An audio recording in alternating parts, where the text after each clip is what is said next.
अब हम इलेक्ट्रोकेमिस्ट्री से संबंधित एक और पद इलेक्ट्रोड के बारे में जान लेते हैं। इलेक्ट्रोड जो सतह प्रदान करता है जिसमें ऑक्सीकरण एवं अपचयन दोनों क्रियाएं हो सकती हैं। इन इलेक्ट्रोडों को हम दो प्रकार से बांट सकते हैं, सक्रिय इलेक्ट्रोड एवं अक्रिय इलेक्ट्रोड। जो सक्रिय इलेक्ट्रोड होते हैं वे सतह तो प्रदान करते हैं ऑक्सीकरण एवं अपचयन के लिए, साथ ही साथ वे स्वयं भी अभिक्रिया में भाग लेते हैं, जैसे कॉपर और जिंक के इलेक्ट्रोड।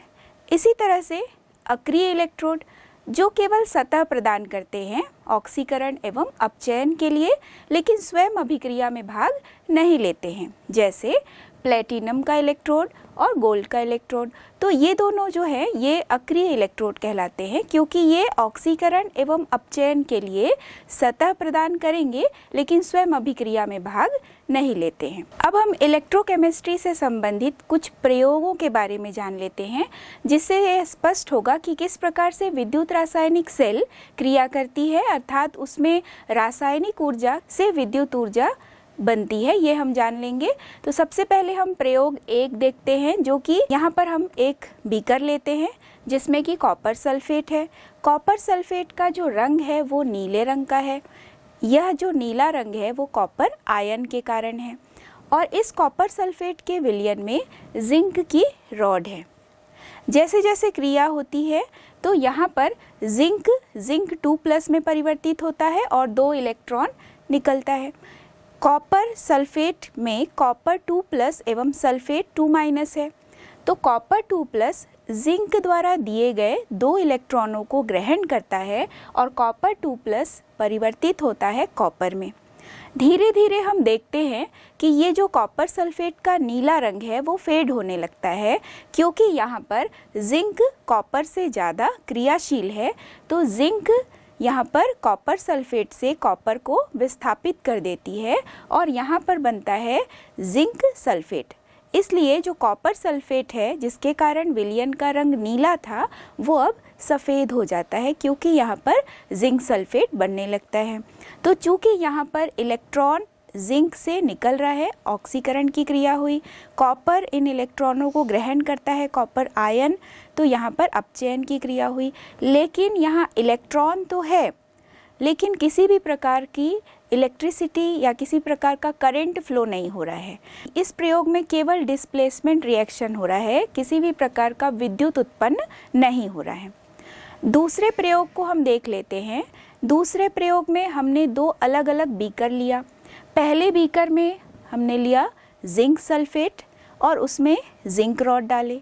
दूसरे बीकर में हमने लिया कॉपर सल्फेट और उसमें कॉपर रॉड डाले, और दोनों इलेक्ट्रोडों को वोल्ट मीटर की सहायता से जोड़ दिया गया।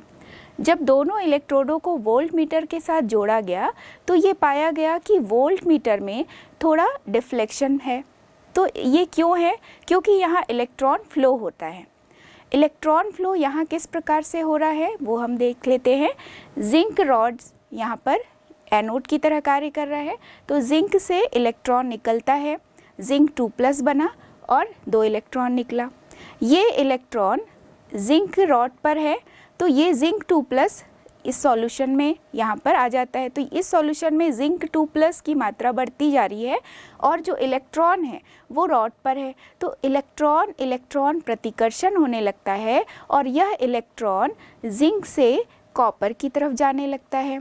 इसी दौरान यहाँ डिफ्लेक्शन उत्पन्न होता है जो हमें वोल्ट मीटर में दिखाई देता है। दूसरी तरफ हम देख रहे हैं कि जो कॉपर सल्फेट है वहाँ पर कॉपर 2+ है और सल्फेट 2- है, तो जिंक की तरफ से जो इलेक्ट्रॉन कॉपर की तरफ जा रहा है वहाँ कॉपर आयन जिंक द्वारा दिए गए इलेक्ट्रॉनों को ग्रहण करता है और कॉपर में परिवर्तित हो रहा है। तो यहाँ धीरे धीरे जो जिंक रॉड है वो पतली होती जाती है और जो कॉपर की रॉड है वो मोटी होती जाती है, क्योंकि कॉपर 2+ इलेक्ट्रॉन ग्रहण करके कॉपर परमाणु में परिवर्तित हो गया और वो कॉपर की रॉड पर जमा होने लगता है, जबकि जिंक रॉड जो है वो धीरे धीरे इलेक्ट्रॉन निकालता जाता है और उसमें क्षय होने लगता है और जिंक की रॉड जो है वो पतली होने लगती है।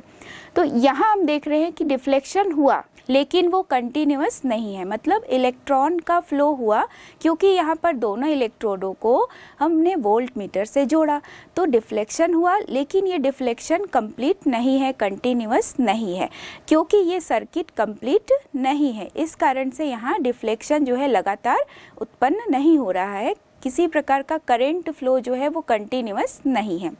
तो अब हम तीसरा प्रयोग फिर से देखते हैं। तीसरे प्रयोग में हमने किया है सॉल्ट ब्रिज को ऐड। ये सॉल्ट ब्रिज अब क्या है? सॉल्ट ब्रिज एक ऐसी युक्ति है जो कि दोनों अर्धसेलों के मध्य विद्युतीय संपर्क स्थापित करती है। और सॉल्ट ब्रिज में होता क्या है?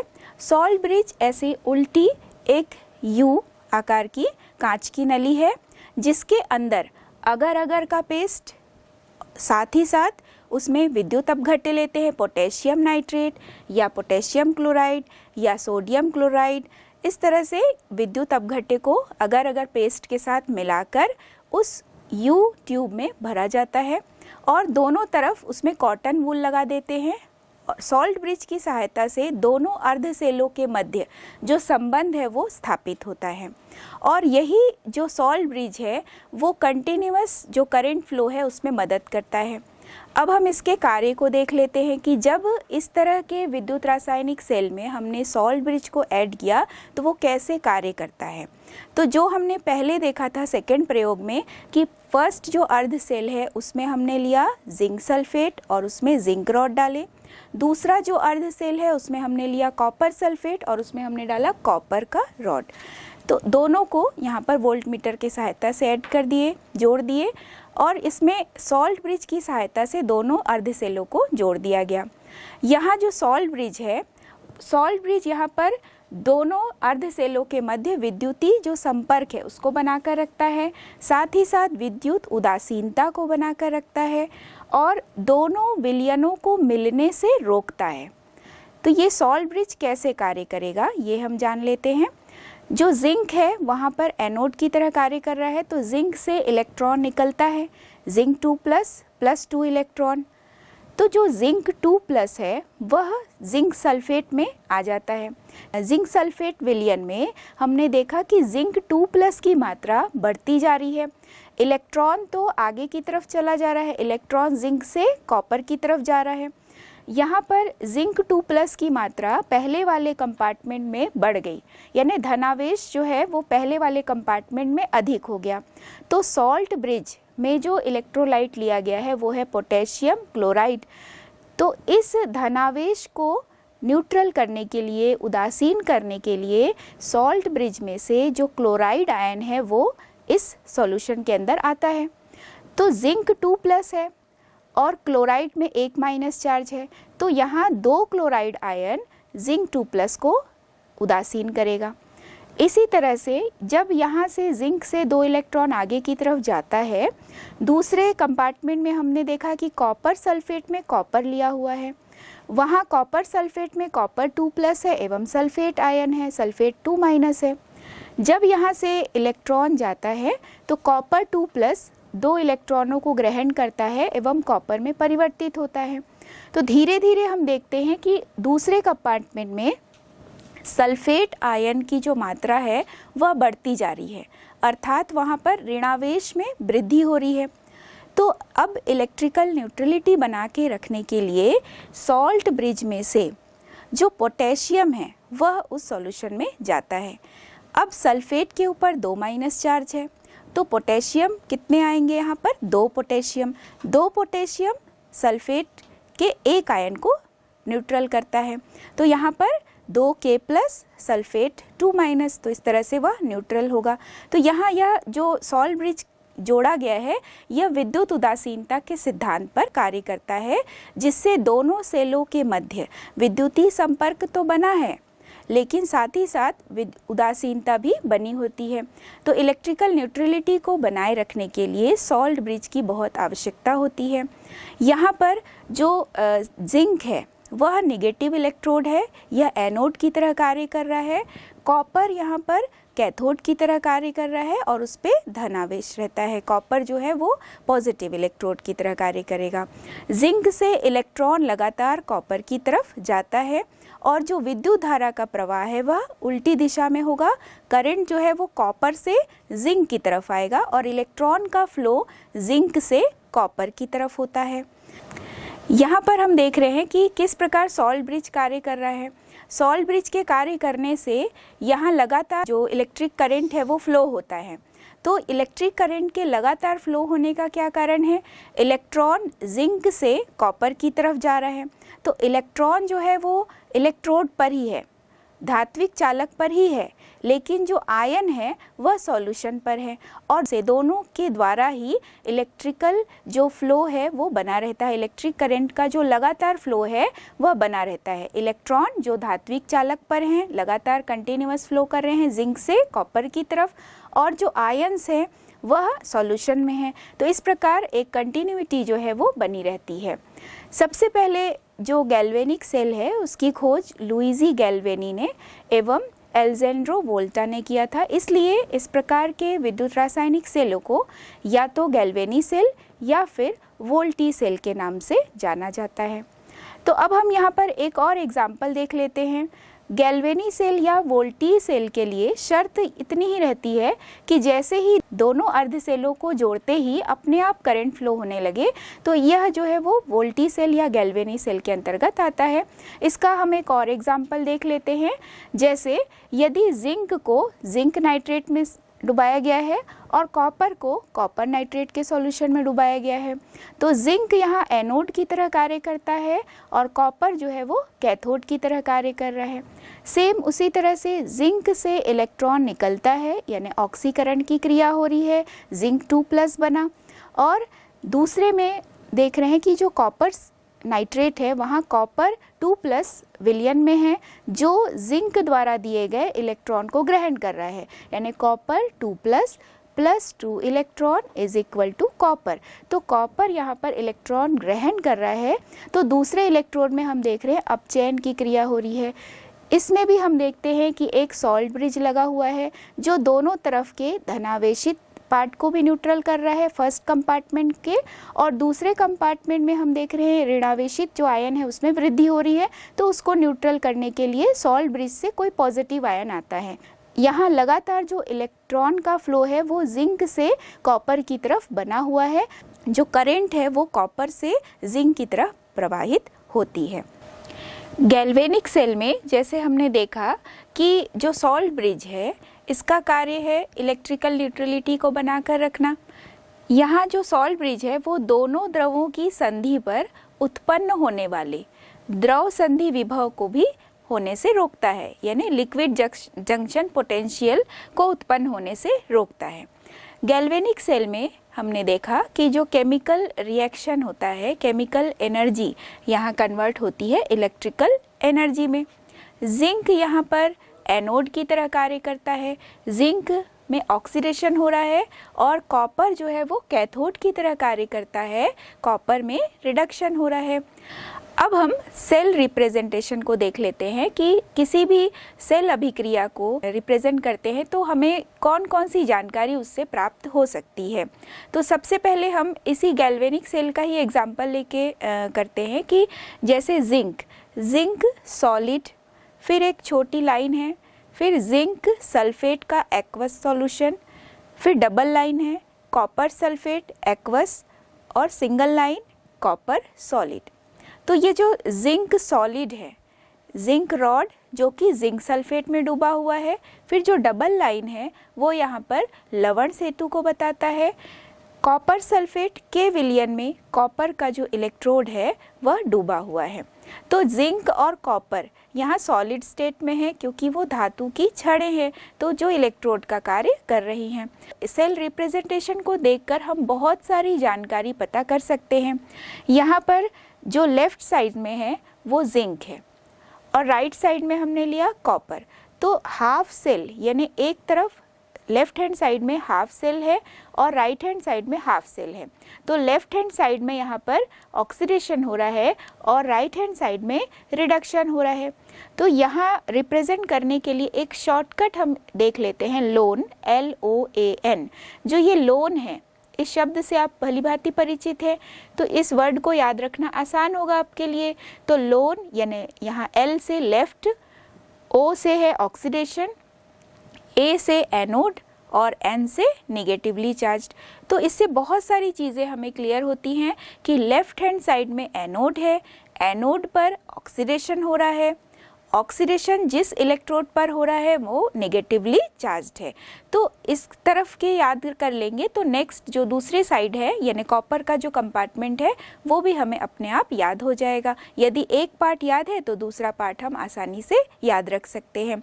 तो किसी भी सेल को रिप्रेजेंट करते हैं, यहाँ जो ये सॉलिड है यानी जो किसी भी इलेक्ट्रोड को व्यक्त कर रहा है, सॉलिड जो पार्ट है वो इलेक्ट्रोड यानी धातु की छड़ है और वो डूबी हुई है उसके सॉल्यूशन में, अपने लवण के विलयन में।